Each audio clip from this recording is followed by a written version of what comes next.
India remains one of the most affected by the coronavirus pandemic as it has reached fourth place in the list of countries reporting maximum coronavirus cases daily.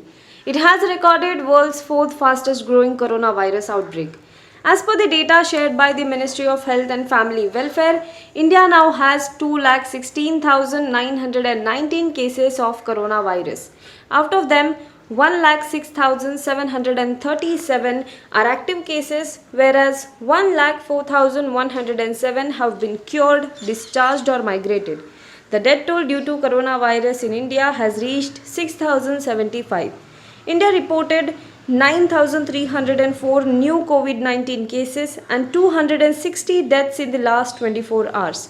Maharashtra remains the worst affected state with 74,860 cases. Among them, 39,944 are active cases, 32,329 have been cured, whereas the death toll is at 2,587. The state is followed by Tamil Nadu with 25,872 cases and Delhi with 23,645 cases.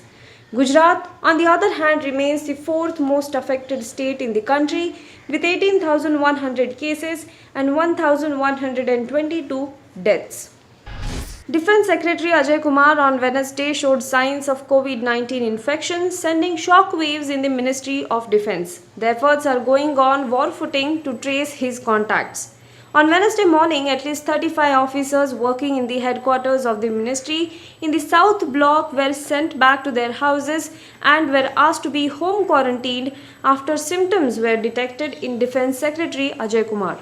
However, no official statement was given as to whether it is a confirmed coronavirus case or not. A Defense Ministry spokesperson declined to comment on the matter. It is believed that Defense Minister Rajnath Singh did not come to the office in view of the due diligence. The offices of Defense Minister, Secretary of Defense, Chief of Army Staff and Navy Chief are on the first floor of South Block.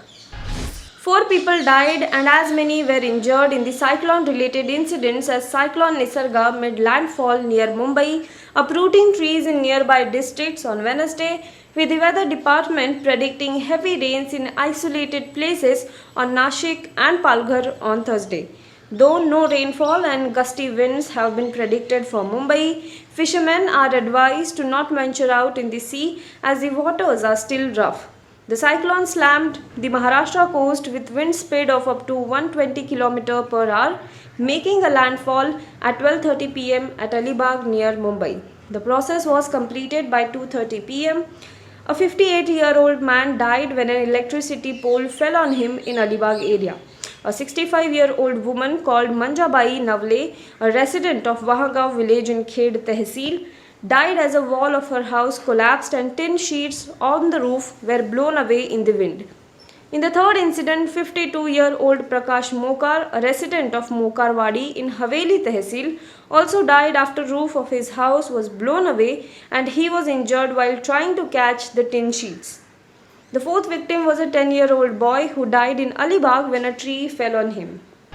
There was a deep-rooted conspiracy behind the riots and murder of IB officer Ankit Sharma during Northeast Delhi violence as he was specifically targeted by a mob led by suspended AAP councillor Tahir Hussain, the police told a Delhi court in its charge sheet on Wednesday. The crime branch of Delhi police filed the charge sheet before Metropolitan Magistrate Richa Parihar, who fixed the matter for consideration on June 16th.